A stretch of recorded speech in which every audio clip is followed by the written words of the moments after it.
et bienvenue dans Milkshaker, le podcast qui est dédié à l'allaitement. Milkshaker car en 2020, j'ai décidé qu'ici, on allait agiter les idées reçues qui font la vie dure aux mamans allaitantes. Je commence par me présenter, je suis Charlotte Bergerot-Palisco, je suis ostéopathe de formation. J'accompagne entre autres quotidiennement les mères dans leur allaitement en libérant avec mes petites mains les tensions de leur bébé qui ne téteraient pas tout à fait correctement. Je suis également formatrice en ostéopathie pédiatrique et sur le sujet spécifique des troubles de la succion des nourrissons et podcasteuse à mes heures pas si perdues. Enfin, je suis surtout la maman de 2 enfants, l'un allaité 1 année et l'autre est en train de téter au moment où j'enregistre cette intro.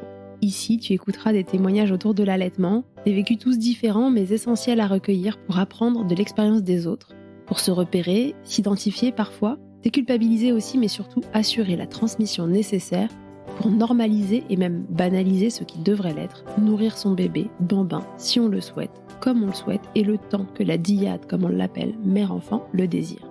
Et ce n'est pas tout, car si l'allaitement était facile, ça se saurait.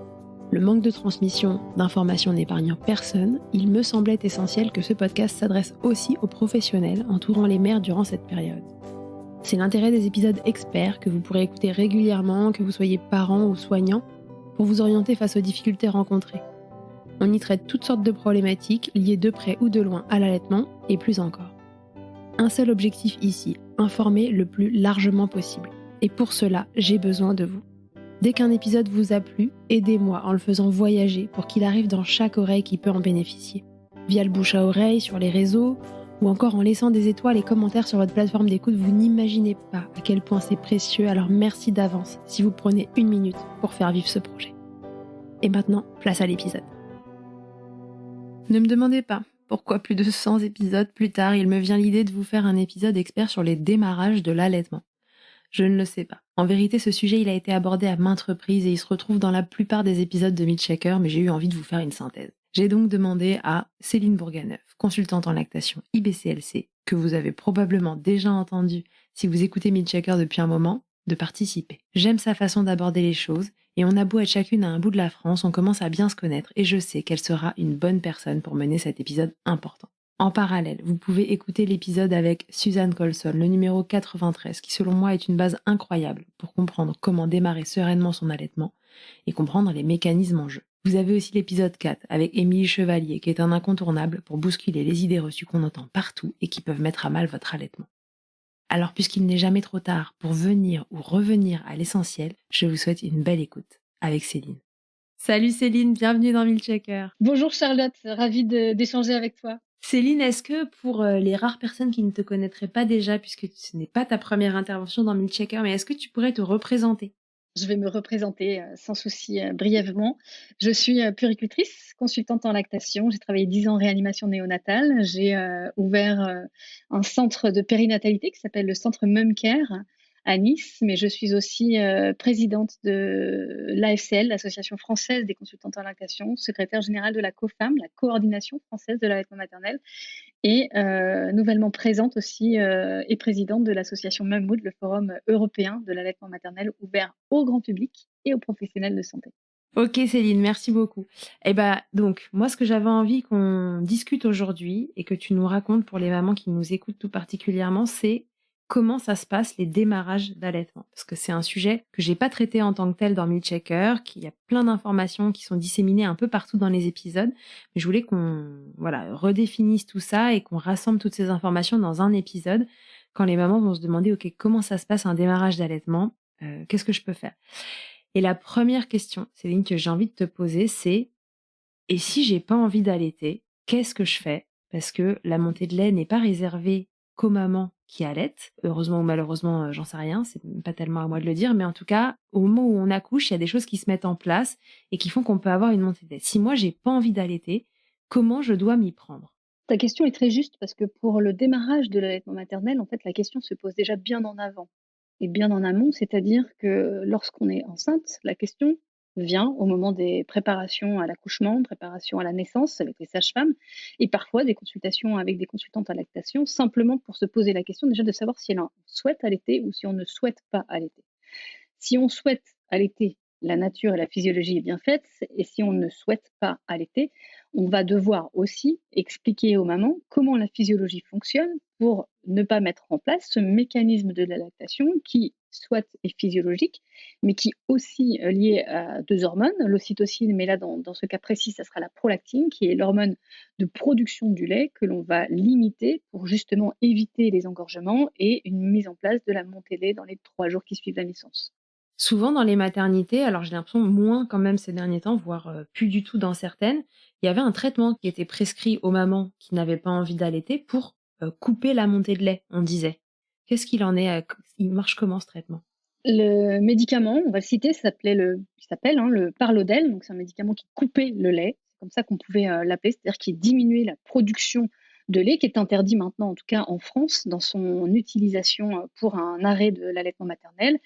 Si on comprend très rapidement le mécanisme de la prolactine qui se joue surtout sur la production du lait, plus on va stimuler la lactation, plus on va avoir du lait. Donc si on ne stimule pas la lactation, donc soit à la fois mécanique et physiologique par la succion du bébé, donc si on a un bébé qui ne tète pas, et si on ne va pas masser ses seins régulièrement, tirer son lait, exprimer son lait avec un tire-lait, etc., on va avoir une lactation qui ne va pas se mettre en place. Donc on aura, comme toute maman, pendant la grossesse, le colostrum qui va se mettre en place, qui va également arriver sur les premiers jours après la naissance, et on aura une légère montée de lait si on n'a pas de stimulation au niveau du mamelon. Je pense aux mamans, par exemple, pour lesquelles on leur a proposé une tétée d'accueil, par exemple. Il est possible que cette stimulation augmente un peu plus cette production de lait.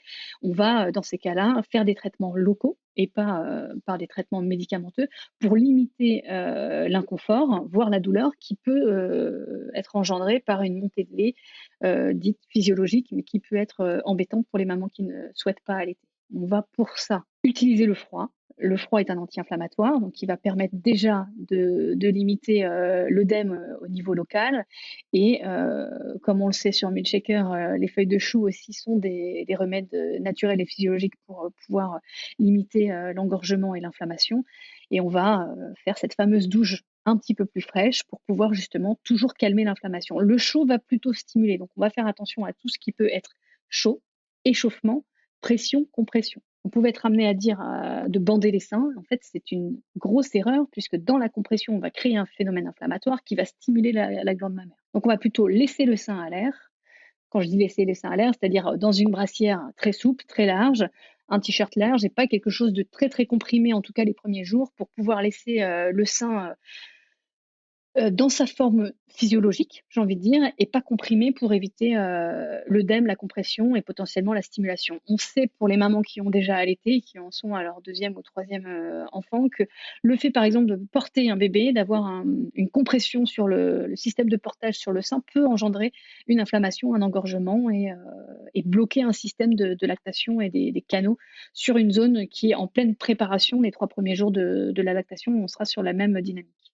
D'accord, OK. Donc si je résume, je prends pas le traitement puisqu'a priori il va pas m'être proposé. Est-ce qu'il y a quand même, des cas, plus rares où il est proposé? J'ai entendu dire que, tu sais, sur les problématiques, problématiques si on peut parler, de problématiques sur les cas d'interruption médicale de grossesse et cetera, j'ai l'impression que de temps en temps il est encore prescrit. Il peut être encore prescrit, effectivement, mais il n'y a aucun intérêt aujourd'hui et il y a plus de risques sur les effets secondaires que l'intérêt réel de la lactation. Par contre, ce qui est intéressant, c'est d'être accompagné, encore une fois, pour pouvoir comprendre ce mécanisme de la prolactine et de surtout pas stimuler la lactation pour limiter les dégâts et limiter les engorgements. Donc du coup, on prend pas de traitement, a priori on va pas trop, nous le proposer. On bande pas les seins contrairement à ce qui est dit, de temps en temps. On met du froid et on évite le chaud parce que le chaud a tendance à augmenter, le mécanisme inflammatoire et on met du froid et on met les feuilles de chou. Les feuilles de chou, on rappelle, une feuille de cellophane, la feuille de chou, chinois qu'on vient, écraser avec le rouleau à pâtisserie pour bien, libérer toutes les petites particules du chou. On se cale ça dans le soutif et ça aide à drainer en fait, les choses, c'est ça? Ça aide à drainer et à libérer tout ce mécanisme anti-inflammatoire qui va justement limiter la compression au niveau de la glande mammaire et donc stimuler les cellules musculaires et le lactocyte qui, lui, a qu'une envie, c'est de produire puisque c'est dans sa physiologie. Très bien, très bien et c'est quelque chose qu'on pourra faire en fait ça même si on a, envie d'allaiter, c'est pour, calmer la montée de lait si elle est trop douloureuse, trop engorgée, on pourra faire la même chose. Au bout de combien de temps ça se calme, spontanément, sans qu'il y ait de stimulation sur le sein? Il faut compter entre 48 et 72 heures globalement. La montée de lait arrive en général vers le troisième jour. Alors pour certaines mamans, elle passe complètement inaperçue et il n'y a pas de douleur et d'inconfort. Donc ne pas s'inquiéter non plus si jamais il y a un besoin d'allaiter sur une seconde grossesse, etc. Ça ne va pas avoir de répercussions sur l'allaitement futur s'il y en a un. Mais en tout cas, ce qui est sûr, c'est que dans les 48-72 heures, on doit avoir au moins un soulagement et une amélioration locale de cette montée de lait. Si ce n'est pas le cas, il faut évidemment se référer à une consultante en lactation et voir dans quelle mesure on pourra peut-être, dans des cas extrêmes, et je dis bien dans des cas extrêmes, drainer, vidanger un peu le surplus de lait sans trop stimuler et surtout pas de surstimulation. Ça peut arriver dans les cas graves pour soulager de devoir faire de l'expression manuelle ou soulager un peu sous la douche. Oui, et on sait qu'une fois qu'on draine, le sein re-remplit, donc il faut le faire en étant accompagné pour pas se retrouver avec quelque chose qu'on finit par entretenir alors que le souhait c'était de pas allaiter justement. Tout à fait, et qu'on soit vraiment dans un soulagement, mais à aucun moment on va vider pour drainer complètement le sein, sinon on va entrer dans le mécanisme de la lactation. Ok, très bien. Bon, je pense que c'est assez clair pour les mamans qui passent par là et qui auront écouté tout Milkshaker et qui n'auront pas envie d'allaiter pour autant. Eh ben, vous savez comment faire si vous n'avez pas envie. Maintenant, j'ai envie d'allaiter. Comment je me prépare à ça? Avant même que le bébé arrive, c'est quoi la bonne façon de se préparer pour allaiter? Alors, souvent, moi, j'aime voir les mamans, par exemple, avant la 36e semaine de grossesse, ce qui nous permet d'avoir encore, on va dire, les neurones en place pour pouvoir parler d'allaitement et ne pas être concentré complètement sur l'accouchement. Neurones en place, je sais pas, à 36 semaines, je pense qu'on est déjà foutu, mais... On n'est pas foutu complètement parce que dans les consultations, j'ai encore beaucoup de questions très, très intéressantes sur l'allaitement maternel et qu'on peut avoir de moins en moins. Alors, ça ne veut pas dire on est encore plus bloqué, mais on est quand même beaucoup plus centré sur l'accouchement et en général, on en oublie beaucoup. On va parler justement de ce qu'on a déjà parlé un tout petit peu tout à l'heure, de l'anatomie et de la physiologie. Et là, on va reparler vraiment du démarrage et de comment ça fonctionne, parce qu'on est rentré vraiment dans le vif du sujet dans ces premières minutes. Mais ce que j'aime à dire, c'est que sur mes consultations de prénatales, pour le démarrage de l'allaitement, je le fais en 3 phases. La première phase, c'est ce que j'appelle la continuité, accouchement, naissance, allaitement. Ensuite, je parle un petit peu du mécanisme, de comment ça fonctionne, cette fameuse montée de lait dont on a parlé tout à l'heure. Et ensuite, comment on va se positionner, comment on va mettre en place notre allaitement et mettre ce bébé au sein pour que ça soit pérenne. Est-ce que, en dehors de cette préparation à faire pendant la grossesse pour connaître tous les mécanismes, est-ce que je dois faire quelque chose physiquement pour préparer mon allaitement? Est-ce que je dois préparer mes seins? Est-ce que je dois mettre des crèmes? Est-ce que je dois faire quelque chose avec mes mamelons? Alors, préparer le sein pour la tétée et pour la mise en place de l'allaitement, à la base, non. Il y a absolument besoin de rien. Par contre, ce qui est vrai qu'on est quand même très éclaté d'un point de vue transgénérationnel et que le sein reste encore beaucoup sensuel. Et on n'a pas forcément encore, parfois, pendant la grossesse, été voir un petit peu comment ça se passait, ce qu'on appelle la fraise, hein, le bout du sein.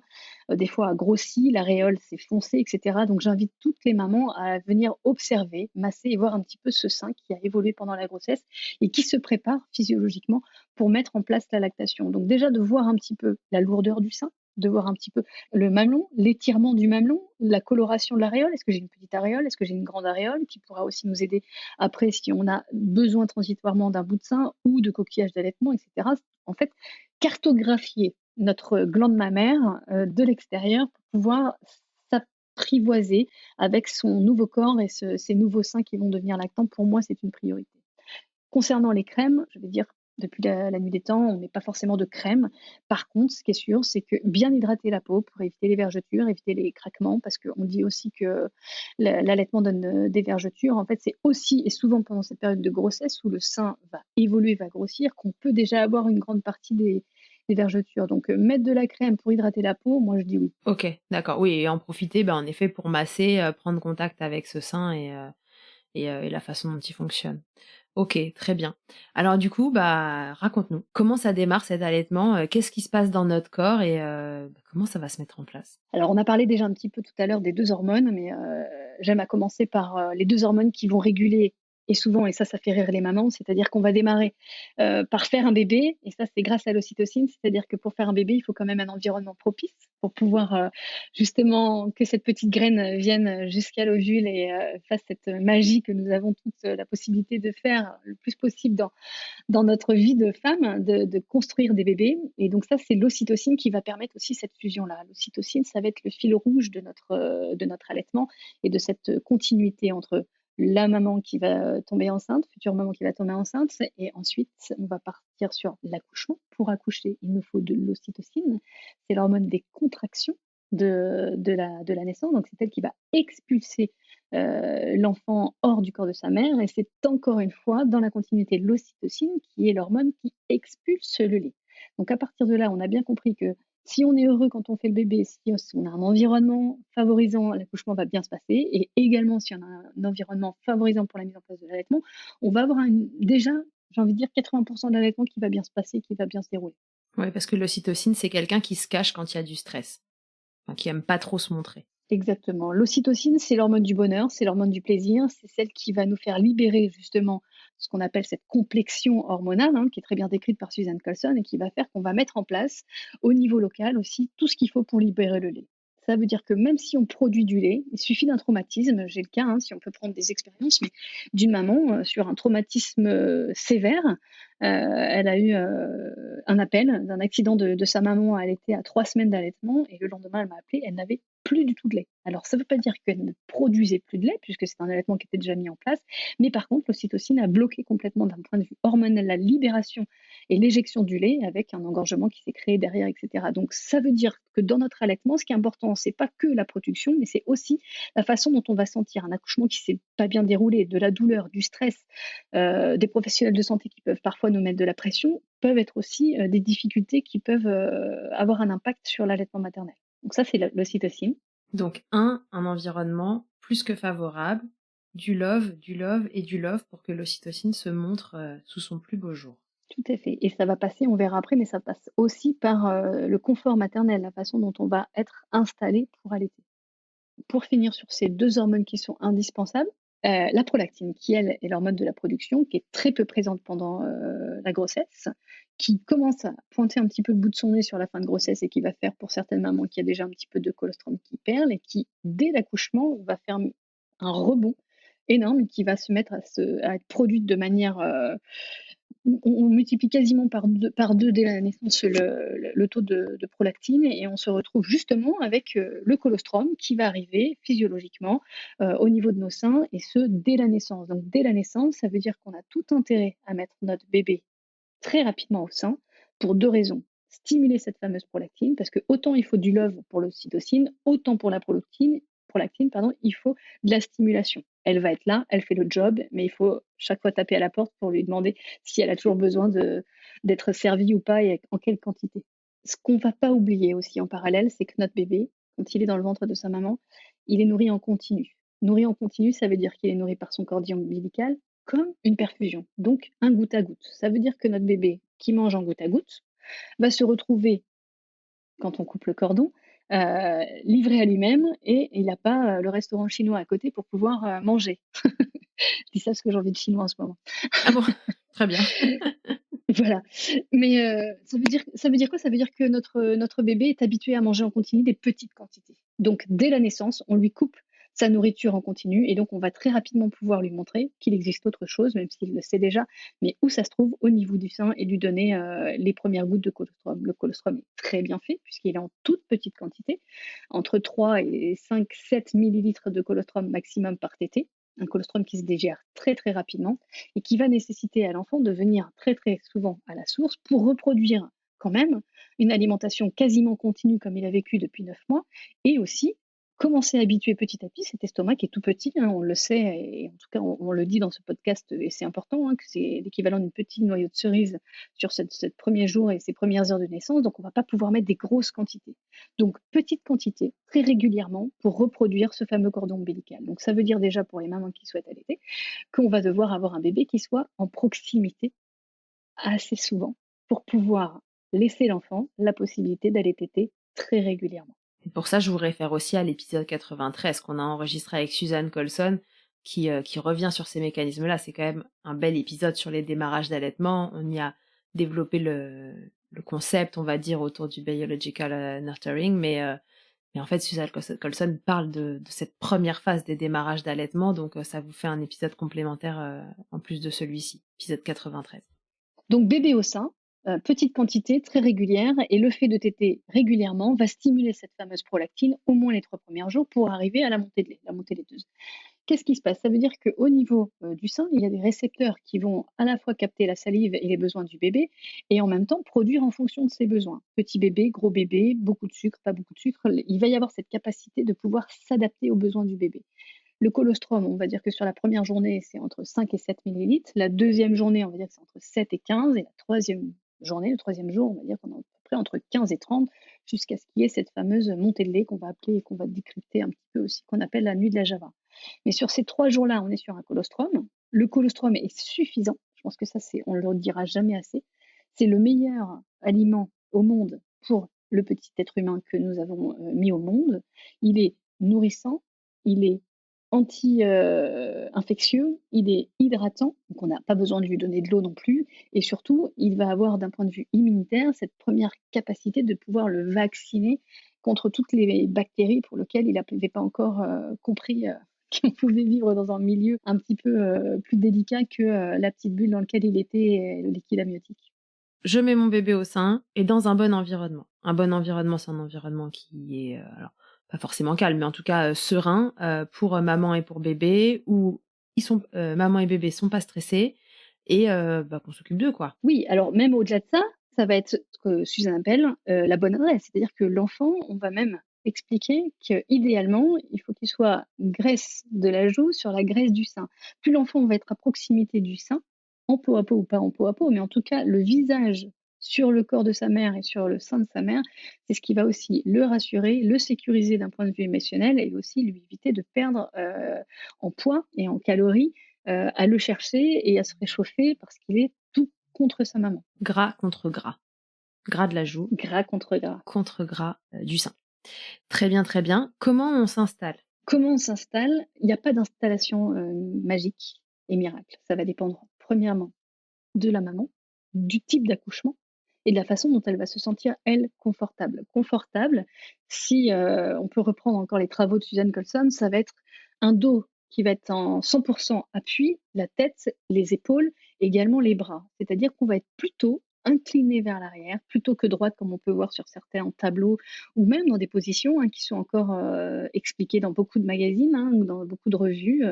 La Madone inversée, le ballon de rugby, on a des mamans qui sont quand même très très droites. Nous, on va plutôt, en tout cas ces premiers jours, s'incliner vers l'arrière, être sur quelque chose de confortable, voire peut-être un petit peu sur le côté pour certaines mamans, quand on a par exemple, je pense, il ne faut pas avoir peur des mots aussi, des hémorroïdes ou des choses comme ça, ou des césariennes qui peuvent être douloureuses. La position inclinée, bien confortable avec un oreiller dans le dos et ou un coussin d'allaitement. Moi, je suis plutôt partisane du coussin d'allaitement qui sert pour celle qui allait plutôt que pour poser l'enfant lors de l'allaitement.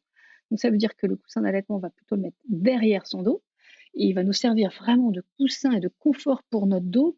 Et notre bébé, lui, il va en gravité, ce qu'on appelle gravité positive, c'est-à-dire se mettre complètement sur le corps maternel. Et lui, sa niche, ça va être le corps maternel. Son coussin d'allaitement, c'est le ventre de sa mère et le sein de sa mère. OK, très bien. Donc il faut être hyper confortable, 0 douleur, en fonction de l'accouchement qu'on a eu. Tu as complètement raison de parler, du fait qu'en fonction de l'accouchement qu'on a eu, on n'est pas toutes confortables de la même façon. Donc si pour une raison ou pour une autre, ce type d'installation, ça vous convient pas, il faut que vous trouviez celle qui est OK pour vous. Parce que oui, cicatrice césarienne, hémorroïdes, périnée qui ressemble à un chou-fleur, en effet, c'est quand même, voilà, on n'a pas les périnées les plus vaillants, le lendemain de l'accouchement, même quand tout s'est bien passé. Donc il faut trouver une position confortable, un coccyx qui râle un peu, enfin bon bref, tous ces trucs-là qui peuvent vous amener chez l'ostéopathe si ça dure trop longtemps d'ailleurs.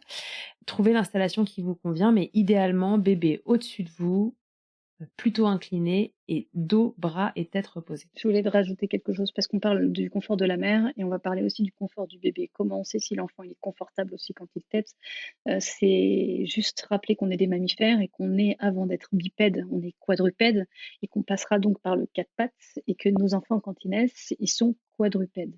Et ils ont besoin de stabilité sur leurs 4 membres, les mains, les pieds, le ventre et une position aussi de la tête pour pouvoir téter. Donc ça veut bien dire que notre enfant il est sur le ventre et que contrairement à ce qu'on pouvait dire aussi, tête dans l'axe des épaules, des hanches, etc.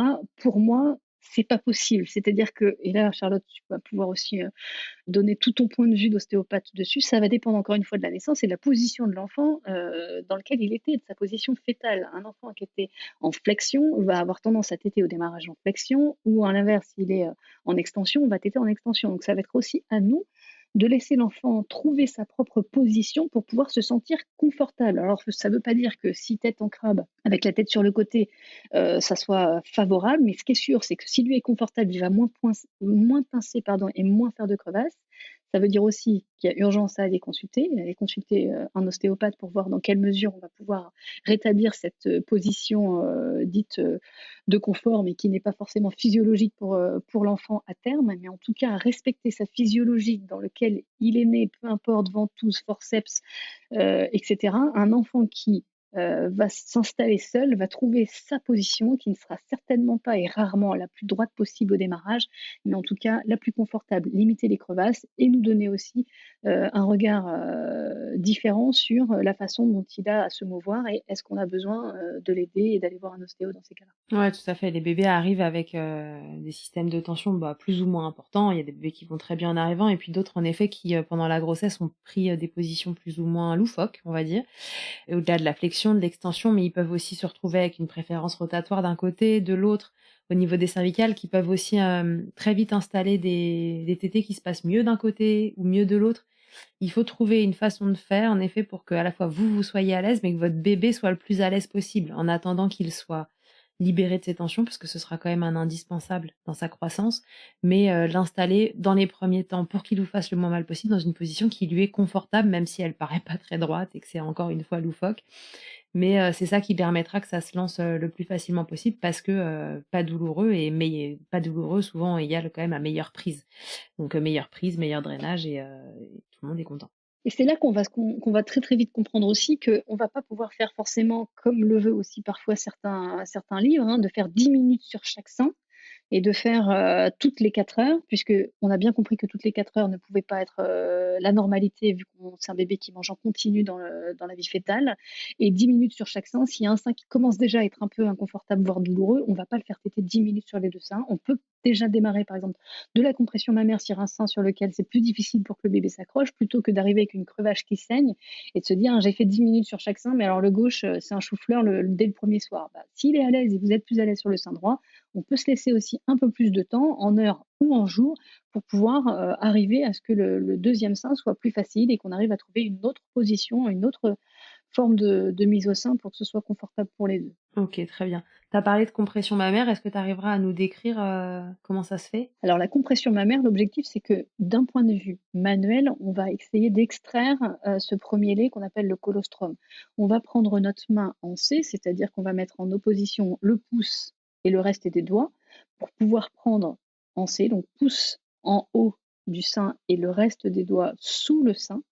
On va faire une légère compression. Quand je dis légère compression, c'est-à-dire qu'on ne doit pas se faire mal, d'accord, mais on doit quand même avoir une pression maintenue et on va faire cette pression qui va aller vers l'intérieur, c'est-à-dire vers la cage thoracique, derrière vous, tout simplement. Et on va faire cette compression vers l'arrière, puis on va garder et maintenir cette pression vers l'avant. Petit à petit, on glissera nos seins jusqu'à l'aréole pour que cette petite goutte de colostrum puisse arriver. Ça, on va le renouveler plusieurs fois pour qu'on puisse extraire quelques gouttes de colostrum. Je pense aux prématurés, par exemple. On commence d'abord par de la compression manuelle et on peut le faire aussi quand on a des difficultés de succion. J'ai été appelée, moi, hier, par exemple, pour un double fente labiopalatine sur une maman qui est enceinte. On fera de la compression mammaire au démarrage si les mises au sein sont difficiles ou en tout cas en complément. J'ai une question, est-ce que la compression mammaire est le même mouvement que l'expression manuelle? Oui, C'est juste que la compression, elle se fait avec le bébé qui est au sein et que l'expression manuelle, c'est, dans un contenant, c'est ça? exactement. La compression manuelle, c'est l'effet d'extraire du colostrum et un bébé qui tète moins bien, comme fente labiopalatine, prématurée ou même naissance difficile, extraction difficile ou une césarienne d'urgence sous anesthésie générale ou même une grosse péridurale, un bébé qui est un peu chamboulé à la naissance, qui ne va pas avoir une succion forcément très efficace, on va pouvoir faire cette compression mammaire pendant la succion pour pouvoir extraire à la fois par la succion et par la compression de la mère le colostrum plus facilement. Mon bébé doit être à la bonne adresse, au sein, gras contre gras, le plus souvent possible parce que rappelons qu'il a un petit estomac et qu'il mangeait en continu dans le ventre, donc il doit être le plus souvent possible au bon endroit pour téter régulièrement. Dans la position qui convient à la maman et à bébé, il faut trouver l'accordage entre les 2 pour que tout le monde soit confortable et que la tétée se passe au mieux. Comment ensuite, je reconnais si mon allaitement il se passe bien? Est-ce qu'il y a un timing dans lequel la montée de lait doit arriver ou ne pas arriver? Les douleurs, pas les douleurs, les prises de poids et cetera, qu'est-ce qu'il en est? l'allaitement ne doit pas faire mal. Je pense que ça, c'est la première chose. Il y a un inconfort, mais il ne doit pas faire mal. S'il fait mal, il faut vraiment consulter, consultante en lactation, en tout cas spécialiste de l'allaitement ou quelqu'un qui est formé à l'allaitement maternel pour comprendre le mécanisme avant que ça s'enlime et qu'on soit vraiment dans de la douleur insupportable, comme je peux malheureusement voir en consultation, où c'est pas trop tard, mais en tout cas, on est sur des phénomènes où on se retrouve avec des mamans qui sont tellement dans la douleur qu'il n'y a plus du tout de plaisir. Donc l'allaitement ne doit pas faire mal. Si ça fait mal, on doit consulter. Ça, c'est la première chose. Comment tu définirais la différence entre l'inconfort et la douleur? Alors souvent, moi, j'utilise le 0 à 10, hein, le V1, l'échelle, visuelle analogique.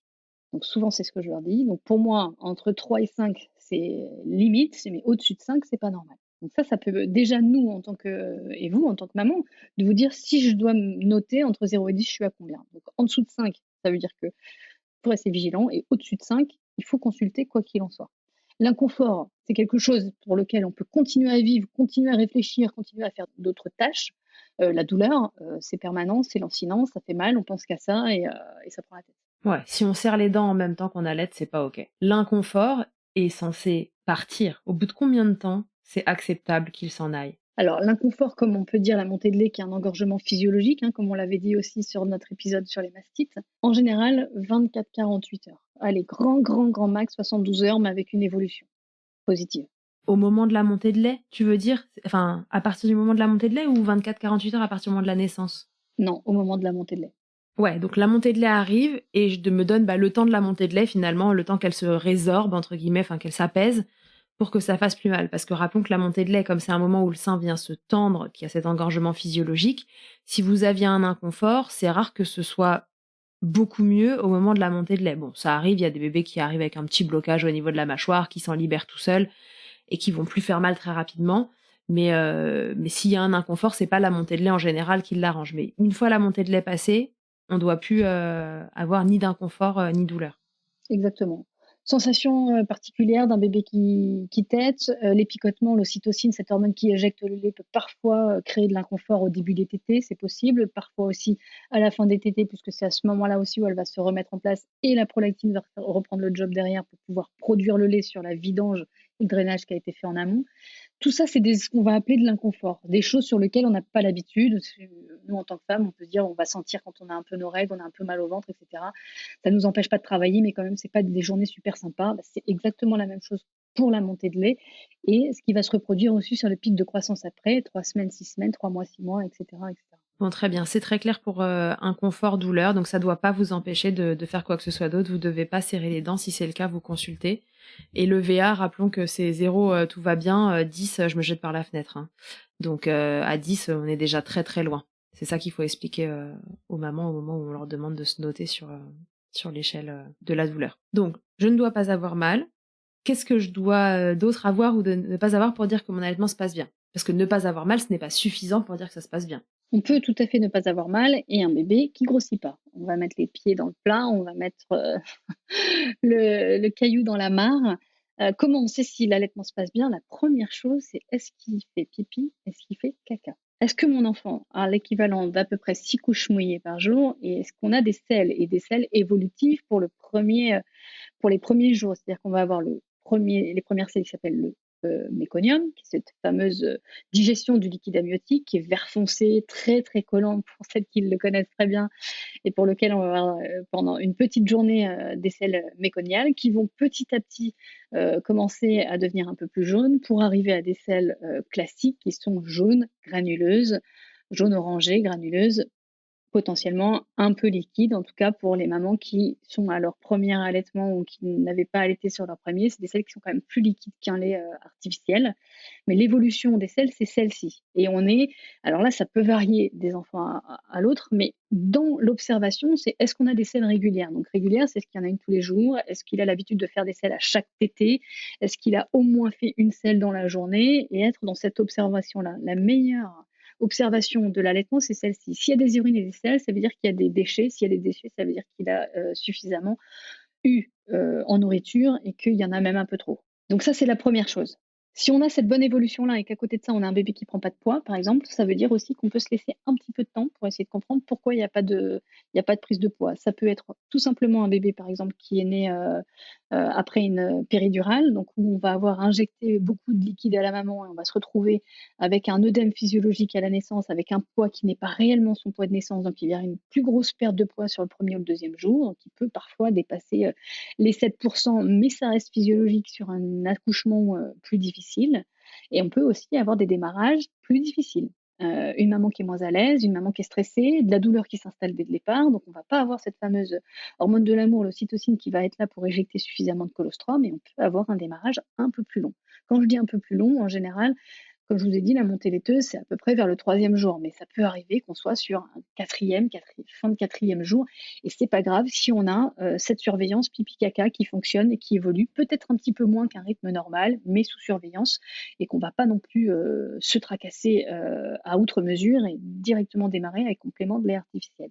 Concernant les compléments de lait artificiel, je pense que ce qui est important aussi de comprendre, si vous souhaitez que ce soit un allaitement maternel exclusif, il est toujours possible, comme on l'a expliqué avant, de faire de la compression mammaire pendant la tétée si on a un bébé qui est fatigable, donc c'est-à-dire un accouchement difficile ou un bébé même la jaunisse, hein, ça c'est souvent le cas aussi dans mon cabinet, c'est qu'on a des bébés qui sont fatigués par la jaunisse et qui ont une perte de poids, pas liée à l'allaitement, mais liée à la succion et à la fatigue de l'enfant. Mais en tout cas, soit faire de l'expression manuelle donc compression mammaire pendant la tétée, ou de l'expression manuelle après les tétées pour pouvoir lui donner un petit peu plus de colostrum que ce qu'il est capable pour pouvoir maintenir ce poids qui reste encore problématique en France, dans les hôpitaux, parce que poids égale sortie et on est très drastique et on ne prend pas forcément en compte le mode d'accouchement et le poids du bébé et un bébé qui est plus petit va prendre un petit peu moins de poids et peut-être qu'on a aussi des montées de lait qui peuvent être un petit peu plus difficiles parce qu'on n'est pas dans un environnement sécurisant ou en tout cas favorable et propice à l'allaitement. Et j'ai pas mal. Il fait pipi, il fait caca, son méconium est en train de se transformer en sel jaune granuleuse moutarde à l'ancienne. Il prend du poids, idéalement, mais s'il n'en prend pas tout de suite, si les selles et les urines sont là et que c'est sous surveillance, on peut continuer comme ça. À quel moment ce n'est plus acceptable que le bébé n'ait pas repris de poids? Il n'est pas repris de poids, ça va dépendre du contexte. Ça, c'est vraiment très aléatoire parce qu'il y a des enfants qui, au bout d'une semaine, sont encore dans une prise de poids très faible, mais il y a une prise en charge à côté, notamment sur les jaunisses, les ictères. Quand on dit surveiller, ça veut dire qu'il est suivi par sage-femme, pédiatre, consultante en lactation, en tout cas à ce niveau-là. Mais normalement, le poids se stabilise vers le troisième jour pour une reprise de poids normale au quatrième jour. Et bon, après, c'est des cas particuliers, donc ça demande à consulter. C'est pas une information qu'il faut donner comme ça, c'est trop risqué. Je comprends. On peut dire aussi que pour un troisième ou un quatrième enfant, on a la montée d'œufs qui peut être là déjà au bout de 24-48 heures avec des bébés qui explosent et qui ont aussi pris 100 grammes sur une journée. Et c'est pas grave non plus. On n'est pas sur un phénomène où ça s'emballe, où l'enfant va manger trop, etc. L'enfant est en capacité de pouvoir se réguler. Et ça, c'est la nature qui est aussi bien faite et qui se reproduit. Il faut savoir qu'à chaque bébé, la glande mammaire est en capacité de pouvoir avoir un historique de ce qui s'est passé et donc de produire davantage. On dit qu'à chaque bébé, on a plus facilement du lait en quantité et plus rapidement. Oui, parce que la glande, elle a déjà bossé. Comme l'utérus se déploie plus vite sur une deuxième grossesse, et ben la glande mammaire, elle a déjà bossé, donc elle sait très bien ce qui va se passer au moment où on accouche. Ok, très bien. Donc on a parlé des douleurs, on a parlé du poids. À quel moment c'est ok d'accepter les compléments? Alors, accepter les compléments, déjà, ce qu'il faut savoir, c'est que c'est sur un avis médical et c'est aussi en fonction des parents. C'est-à-dire que en France, malheureusement, on est amené parfois trop rapidement à proposer des compléments de lait artificiel parce que nous, en tant que professionnels de santé, on aime être assurés par la prise de poids. La prise de poids rassure le professionnel de santé et peut, malgré les recommandations qui sont toutes nouvelles aussi, hein, être amené à donner des compléments trop facilement. Donc, le complément, il doit être en accord, à mon sens, avec les parents, discuter en tout cas avec les parents et avec le corps médical. Et quand je dis corps médical, c'est normalement une prescription en maternité maintenant pour pouvoir donner un lait artificiel. En tout cas, en néonatologie, pour y avoir travaillé, on ne donne pas un lait artificiel comme ça n'importe comment et à n'importe quel moment. Ça doit vraiment être une réflexion réfléchie. Après, c'est le choix des parents dans tous les sens aussi. C'est-à-dire que si une maman, elle est fatiguée et qu'elle me dit, moi ce soir, je préfère lui donner un complément parce que je me pose des questions sur mon allaitement, parce que j'ai des douleurs et que c'est compliqué, il faut aussi comprendre que parfois, le complément de lait artificiel peut aussi sauver des allaitements. Ok, tout ça c'est très clair. C'est quoi du coup mes indispensables pour allaiter? Je prends quoi dans ma valise de mater pour allaiter sereinement? De quoi j'ai besoin? Qu'est-ce que je vais aller acheter dans les magasins dans ma folie acheteuse de grossesse? Alors moi, dans un premier temps, je dis aux mamans rien. Il y a vraiment besoin de Oh rien pour non, allaiter. Ça, Céline, c'est on quand veut même acheter la des base. trucs. Alors, avant d'acheter des trucs, on va d'abord penser à soi. Et ça, c'est ce que je me dis souvent dans les consultations prénatales, c'est qu'est-ce que vous avez dans votre valise de maternité? Alors, les bodys, les slips filets, etc. Ça, on y passe toutes. Mais est-ce que vous avez pensé à votre plaisir? On parle d'ocytocine, on parle de l'hormone de l'amour. Qu'est-ce qui vous donne du plaisir? La photo de votre chéri, le podcast dans les oreilles de Milkshaker, évidemment. On se fait une playlist. La petite lumière sympathique plutôt que le grand ciel-itique ou les grandes barres de lumière qui vont nous réveiller à Vraiment 3 heures la du matin. veilleuse. Pensez-y, c'est un indispensable à la mater. Le coussin d'allaitement qui peut aussi nous aider, et si on n'en a pas, on peut aussi prendre son oreiller à la maison, celui qui est l'odeur du lit de la maison et sur lequel on a acheté et qui est super confortable. Ça, c'est pour moi les indispensables. Après, c'est ce que vous aimez manger. Tout ce que vous n'avez pas le droit pendant votre grossesse, vous pouvez pendant l'allaitement. Ça, c'est important de le redire ici aussi, de faire commander par chéri le plateau de sushi si vous en avez envie, ou tout ce qui vous fait plaisir. Moi, je dis toujours la tablette de chocolat ou équivalent dans le sac Nurse, c'est la base. On va aussi prendre des tenues. Alors, moi, je dis souvent tenue confortable parce qu'on voit ça partout, tenue confortable, machin. Il faut aussi se dire que des fois, les accouchements, c'est super joli, ça se passe super bien, et on a aussi envie de mettre notre rouge à lèvres, notre maquillage, avoir le shampoing qu'on aime et d'avoir la super robe qui nous fait plaisir parce que les photos de maternité, ça peut aussi être des moments très très sympathiques. Donc on met du large et du confortable pour allaiter et du pratique et on met aussi du joli, des choses qu'on aime pour pouvoir aussi libérer cette fameuse ocytocine. Ok, très bien. Donc en gros, j'achète rien pour préparer ni mes seins, ni rien. J'achète pas un coussin d'allaitement particulier. Est-ce que c'est bien quand même d'avoir un coussin d'allaitement? Oui. Moi, j'ai envie de dire oui quand même, dans le sens où on a parlé du confort et pour être confortable, le coussin d'allaitement en général est quand même très bien conçu et il nous aide vraiment à nous maintenir au niveau du dos, des épaules. Donc pour moi, ça c'est très important. Et quand je parle du confort, c'est bien pour le confort maternel. Ça, je pense que c'est important de le dire aussi pour moi. Après, on peut être aussi dans la prévention par rapport à l'allaitement, mais attention à ce qu'on achète. On n'a pas besoin de tisane d'allaitement pour être sûr d'avoir du lait, par exemple. Ça, pour moi, c'est des choses qu'il faut faire attention. Il y a aussi des études qui bannissent en ce moment la tisane d'allaitement et notamment le fenouil. Donc, on fait attention à tout ce qu'on va apporter en plus et qui va modifier, pour le coup, hormonalement, la stimulation de la mise en place de l'allaitement. Les coquillages, ça peut être une bonne aide. Les coquillages d'allaitement peuvent être une bonne aide parce que faut pas oublier que c'est une zone qui est sensible et surtout sur un premier allaitement, c'est une zone qui n'a pas été l'habitude d'être triturée ou en tout cas hyper stimulée on a dit 30-40 minutes potentiellement ou toutes les 1 heure, 2 heures. Donc le coquillage d'allaitement peut être une protection qu'on peut mettre dans un soutien-gorge. Soutien-gorge, si on a l'habitude d'en porter, on va plutôt prendre quelque chose de souple, quelque chose de large. N'en achetez pas trop parce qu'on ne sait pas, cette fameuse montée de lait, si elle va nous faire monter en F ou G en taille de sein. J'en ai fait partie. J'ai des petits seins à la base, mais voilà, je me suis retrouvée avec des soutiens-gorge en G que ma mère est allée acheter parce que j'ai eu une montée de laiteuse du feu de Dieu. Ouais, pas trop d'anticipation. Coquillages, on pense à bien à pas les acheter trop tôt aussi parce qu'il faut les acheter d'une certaine taille et pareil, les seins évoluent beaucoup donc c'est pas impossible que la taille change last minute donc on fait gaffe à ça. En France, on a quand même la possibilité, si vous accouchez, sauf si vous accouchez à 1 heure du matin, mais bon, c'est possible que le coparent puisse aller à la pharmacie trouver des coquillages ou des bouts de sein en silicone. Il y en a de plus en plus à la maternité. Attention aussi, hein, on reviendra sur les bouts de sein en silicone. C'est vraiment utilisé de manière transitoire et ça doit être accompagné à la fois dans la mise en place et à la fois dans l'arrêt parce que c'est pas anodin. Et là, pour le coup, au niveau de la succion, c'est quand même pas la même chose et les bébés peuvent s'adapter très rapidement à ce bout de silicone et de ce filtre. Et qu'on a parfois des mamans, moi, qui m'appellent à 2 mois, 2 mois et demi, et l'enfant ne peut plus se passer du bout de sein en silicone et ça, c'est pas cool. Ouais, tout à fait.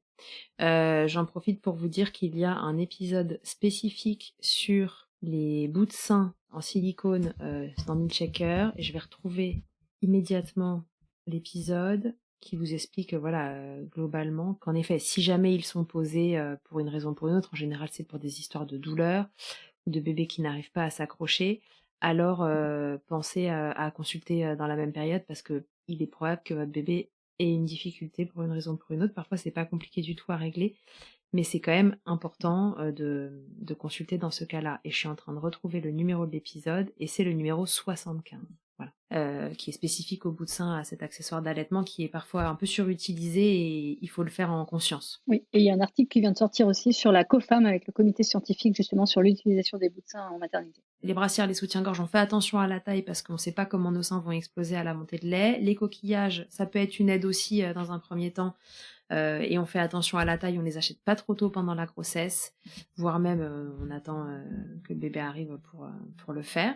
La montée de lait arrive, on sait quoi faire, les feuilles de chou, le froid, et puis après, ben, en fait, il y a plus rien à faire, quoi. Il y a plus qu'à laisser voir. Si mon bébé ne fait pas assez de sel, pas assez d'urine, ne prend pas suffisamment de poids et que ça commence à inquiéter. De toute façon, ça inquiète le monde médical avant que ça inquiète les consultantes en lactation de manière générale, les histoires de poids.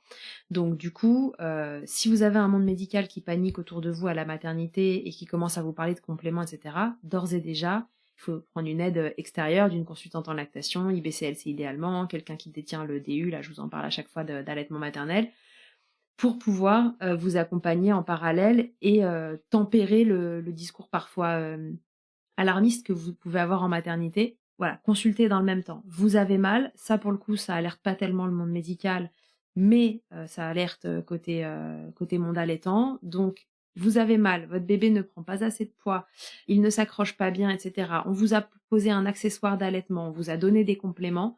Tout ça, ça part en consultation en lactation, c'est important pour faire le point sur cet allaitement, sur la succion de ce bébé et voir comment ça peut évoluer sous de meilleurs auspices. C'est un bon résumé? C'est parfait. Oh, merci. J'ai eu une question quand j'ai fait la boîte à questions de Milchecker. Est-ce qu'il y a un intérêt à faire du power pumping dans les démarrages d'allaitement? Dans l'idée, le power pumping, on va pas l'utiliser du tout parce qu'on part du principe, et souvent ce que je dis dans mes consultations aussi prénatales, c'est on va pas injecter du liquide amniotique parce que on veut être sûr d'avoir suffisamment de lait. Le power pumping, hein, comme son nom l'indique, c'est une surstimulation de la glande mammaire. Elle est vraiment faite dans un cas très spécifique et médical, quand on a vraiment une baisse de la lactation et ou qu'on n'a pas de montée de lait, mais dans ces cas-là, on va aller chercher la cause. Et le power pumping ne va pas être la solution à tout. Il peut être utilisé en néonatologie, mais on ne l'utilise pas dans les premiers jours non plus. Il va être utilisé plutôt vers le 3e, 4e jour. On va d'abord préférer franchement la compression mammaire et l'extraction manuelle et un tiers-lait doux au démarrage. Le power pumping, c'est quand même très très fort, très souvent. C'est plutôt réservé aux baisses de lactation quand on a eu un souci qui d'ailleurs doit être bordé par des consultations. Exactement. Par contre, le fait d'être régulier, comme on a dit, la prolactine, c'est en fonction de la stimulation. Si on a un bébé qui tète mal ou si on a un bébé qui est hospitalisé en néonatologie, on va très rapidement utiliser un tiers-lait pour maintenir cette fameuse lactation, cette prolactine. Et là, ça va être très important, du doudou, du body et des odeurs, etc., pour aussi favoriser l'ocytocine, parce que la stimulation par le tiers-lait ne suffit pas à produire du lait si on n'active pas aussi le confort autour et la libération de cette ocytocine. D'autres questions sont venues, plus touchy. Quand est-ce que je peux introduire les biberons? Quand est-ce que je peux introduire une tétine si j'ai envie d'en introduire une dans mon allaitement? Tout est dit. C'est votre bébé et il n'y a que vous qui savez ce qui est le mieux pour votre enfant. Quand est-ce qu'on introduit un lait artificiel? Si vous avez décidé d'emblée de faire un allaitement mixte, on peut partir avec un allaitement mixte. C'est-à-dire qu'on va vraiment être vigilant sur le fait qu'il y ait bien la montée laiteuse et que la stimulation soit faite. Mais en soi, les compléments de lait artificiel, ils sont tellement donnés à la maternité qu'on ne peut pas vous interdire et vous dire que pour que l'allaitement soit favorisé, il faut attendre 3 semaines, il faut attendre, etc. Dans la norme, un accordage optimal, c'est 6-8 semaines pour l'allaitement et au moins 3 semaines pour que ça soit vraiment easy. Quand je dis easy, c'est-à-dire qu'on arrive à capter quand est-ce qu'il a envie de manger, on arrive à capter s'il déglutit bien, s'il a fini, s'il est repu, etc. Il faut au moins 3 semaines pour que les choses puissent être un petit peu plus fluides, à la fois pour le bébé et pour la mère. Mais après, le complément de lait artificiel peut venir quand vous le souhaitez. Si vous êtes encore hospitalisé et que votre bébé n'est pas dans le même service pour X raisons, on peut évidemment tirer le lait, mais aussi il peut y avoir besoin de compléments de lait artificiel et c'est OK. La tétine, s'il n'y a pas de problème de succion, la tétine peut aussi, moi je le dis, hein, c'est interdit ou en tout cas, c'est vrai que dans la théorie, on nous a beaucoup dit que la tétine pouvait altérer les allaitements maternels. Un allaitement maternel qui démarre bien et qui se passe bien, la tétine n'est pas forcément un frein. Ce qu'il faut faire attention, c'est quand est-ce qu'on donne les tétines, quand est-ce qu'on donne les compléments, pas à la place d'une tétée, par exemple, ou d'une alimentation pour une tétine sucette. Et on va pas non plus, si on donne un lait artificiel en complément, évidemment, si vous voulez maintenir une lactation derrière, il va falloir exprimer votre lait sur la période où le biberon est donné, le lait artificiel, et vous assurer de ne pas faire un engorgement, une mastite. Donc c'est pas anodin non plus de faire un allaitement mixte, s'il est bien mené, si on sait pourquoi on donne, ce lait artificiel et qu'on l'anticipe d'un point de vue, lactation, derrière. OK, oui et puis si jamais je veux donner du lait, maternel, et ben, de toute façon, on aura stimulé dans le même temps donc la question se posera à la fois pareil, mais à la fois, différemment puisque on aura préservé l'allaitement dans le même temps. Donc tout dépend de ce que vous voulez. Dans ces cas-là, vraiment, c'est du cas par cas. En tout cas, tout est possible. L'allaitement, il doit ressembler à ce que vous imaginez, en fait. Donc, pour que ça s'accorde parfaitement, les recommandations, elles vont dans le sens d'attendre un petit peu parce que ça permet vraiment de s'apprivoiser en tant que maman et bébé, de reconnaître les signes, et cetera, d'éveil, de faim et ouais, d'accorder le mécanisme. On sait qu'à 3 semaines, les bébés, ils ont une période de pointe. Enfin, voilà, les bébés changent tellement vite dans les démarrages de vie que dès qu'on introduit quelque chose de différent, on sait jamais trop ce qui marche pas, qu'est-ce qui a créé ci, qu'est-ce qui a créé ça et donc ça peut vite être un peu le foutoir. Donc c'est pour ça que les recommandations, elles vont dans le sens de: «OK, touchons à rien et juste allaitons, pendant ce temps-là». Maintenant, si c'est un indispensable pour vous, la question, elle ne se pose pas. L'allaitement, ça doit être quelque chose qui correspond à votre style de vie et à votre, mentalité. Donc si, votre style de vie et votre besoin du moment, c'est de caler un biberon quelque part, de lait maternel ou d'autres choses, parce que c'est comme ça que ça va bien se passer et que vous allez vous sentir à l'aise, ben, faites-le et si problématique se crée et ben, il sera toujours temps d'aller consulter. Ça, c'est important de le rappeler Tout aussi. à fait. Une chose que je voulais rajouter aussi, quand tu disais quand on met d'autres choses en place et qu'il y a, du matériel autour de l'allaitement maternel, le lait artificiel en fait partie. Il faut savoir qu'un lait artificiel modifie la flore intestinale pendant 3 semaines. Donc c'est pas non plus anodin quand on introduit un lait artificiel et que les modifications qu'il peut y avoir dans le digestif, dans le transit par exemple, hein, une maman qui, met en place, un lait, artificiel au bout d'une semaine ou 2, les selles vont changer, vont être plus rares, pardon, plus consistantes et donc on va avoir des modifications sur la flore intestinale pendant 3 semaines. Donc juste un biberon, vous allez avoir, des modifications sur plusieurs semaines. Bien, est-ce qu'on s'est tout dit, Céline, sur les démarrages d'allaitement? On s'est pas tout dit. On n'a pas parlé de la place du papa, du coparent. Un allaitement, on le dit souvent, tout comme la naissance, hein, qu'il faut un village pour pouvoir élever un enfant. L'allaitement se veut malgré tout dans l'ocytocine et pour que l'ocytocine soit libérée, il faut aussi qu'il y ait un accord parental pour la mise en place de cet allaitement. Et plus on sera conforté dans nos choix, plus on sera cajolé, aidé, accompagné dans l'allaitement maternel, plus ce sera facile aussi pour celle qui allait. Souvent, le coparent me dit: «Mais moi, si elle allait, je peux rien faire». En fait, il y a plein de choses à faire. Il y a aussi déjà s'installer, aider la maman à s'installer confortablement, checker. J'ai beaucoup de papas qui sont beaucoup plus dans l'observation de la succion, déglutition pour savoir si l'enfant tète bien et si c'est suffisant et cetera. Même dans le positionnement, souvent, ils sont très, très aidants. L'allaitement, c'est, nourrir, c'est 80 d'affectif aussi, donc ça veut dire que le coparent peut aussi prendre sa place en peau à peau et faire cette, continuité affective, après une tétée et même s'il tète régulièrement, on peut aussi tout ce qui est rot, tout ce qui est, affectif, alors pas que le change, hein, parce que c'est vrai que c'est pas non plus très gratifiant de dire: «Bah, tu vas pouvoir le changer», mais quoique les premiers sourires en général, c'est quand même sur la table à manger et sur ces moments-là qui sont quand même aussi très intéressants.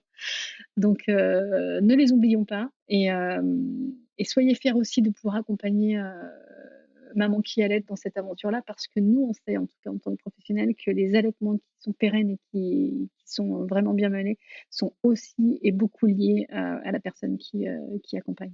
Ouais, c'est des allaitements qui sont soutenus par l'entourage et l'entourage, très proche, ô combien, compte parce qu'en effet, si on a quelqu'un à la maison ou autour à la maternité, qui nous dit en permanence: «Mais regarde, ça marche pas, tu crois pas que tu devrais passer au biberon?» et cetera et il y a un projet commun qui est discuté en amont, pour le coup, c'est des choses à voir pendant la grossesse pour savoir où on va et un peu comme, sur un accouchement physiologique, il y a un on se dit un mot, on se dit un mot un peu, urgence là si jamais, c'est plus possible, voilà, il faut se dire que si jamais il y a des difficultés, le projet, on voulait le mener à bien, il faut que le coparent soit dans la danse et si jamais vraiment ça va pas, il peut intervenir à un moment pour dire, «OK là, il faut penser, santé mentale», mais il faut qu'il soit de la partie au démarrage.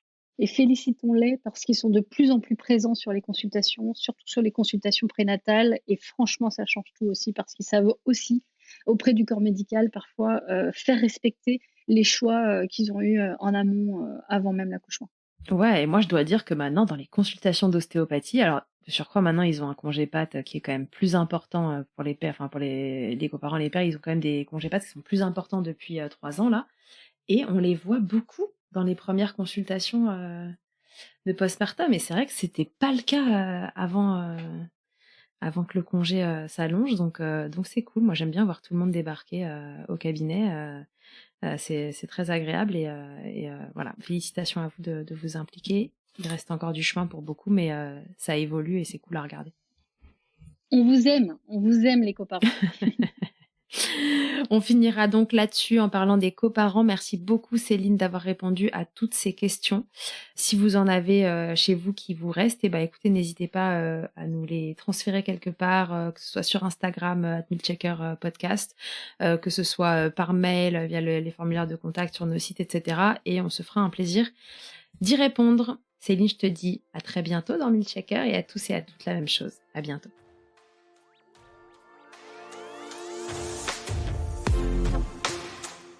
Un grand merci d'avoir écouté cet épisode jusqu'au bout. Je te le redis encore une fois, mais c'est si important.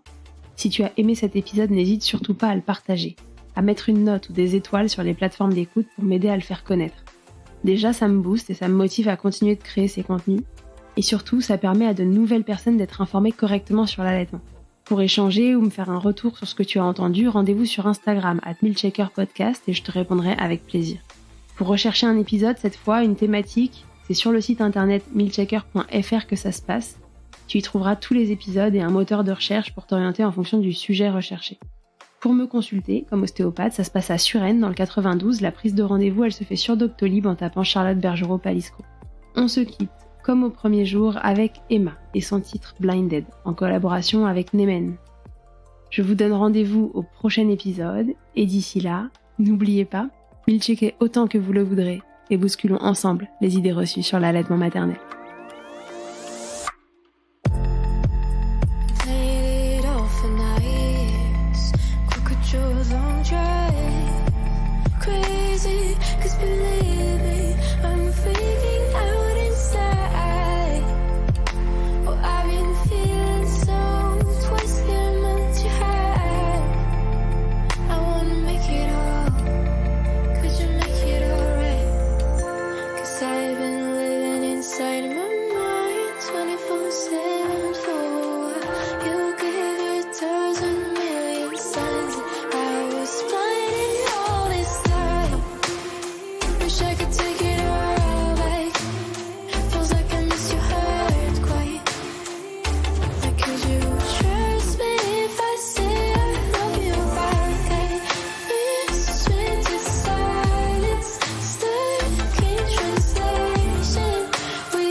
We'll make it through some time.